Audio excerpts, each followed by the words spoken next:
Number 29માં ગટર ઉભરાતા સ્થાનિકો પરેશાન થઈ ગયા છે। વોર્ડ નંબર 29ના કોર્પોરેટરો અને સ્થાનિક એમએલએને રજૂઆત કરવા છતાં કોઈ કાર્યવાહી કરવામાં આવી નથી। નાના છોકરાઓને ગટર ઉભરાતા જેલમાં રહેવા જેવી પરિસ્થિતિ સર્જાઈ છે। રજૂઆત કરવા છતાં આજ દિવસ સુધી કોર્પોરેટરો નજરે ચડ્યા નથી। સ્થાનિકોનો આક્ષેપ છે કે ગટર સાફ કરવા વાળા આવતા નથી। સુરત શહેરના વોર્ડ નંબર 29માં ગટર ઉભરાવાના મુદ્દે સ્થાનિકોની મુશ્કેલી સતત વધી રહી છે। ગટર સિસ્ટમના નિકાલની યોગ્ય વ્યવસ્થા ન હોવાના કારણે અહીંના રહીશો જિંદગીના પ્રાથમિક સુખ સુવિધાથી વંચિત થયા છે। બાળકો માટે આ સમસ્યા વધુ ગંભીર બની છે, કારણ કે રમવા અને બહાર જવા જેવી સામાન્ય પ્રવૃત્તિઓમાં પણ અવરોધ ઊભો થયો છે, જેમના પર લોકો ભરોસો રાખે છે।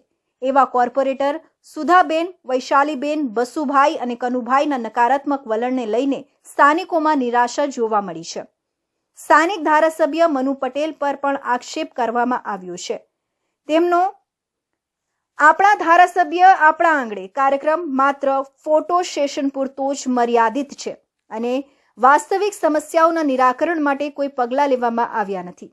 ઉભરાતી ગટરની સમસ્યાને કારણે નાના બાળકો ઘરના અંદર જ રહેવા માટે મજબૂર બન્યા છે।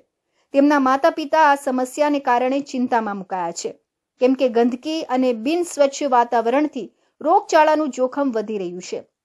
સ્થાનિક રહેવાસીઓનો આક્ષેપ છે કે ગટર સાફ કરવા માટે નગરપાલિકાની ટીમ નિયમિત રીતે પહોંચી નથી।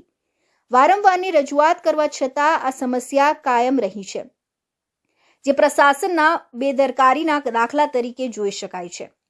જલ્દીથી ઉભરાતી ગટર માટે યોગ્ય પગલાં લેવામાં આવે અને ગંદકી દૂર કરવા માટે સફાઈનું નિયમિત આયોજન થાય એવી લોકોએ માંગ કરી છે।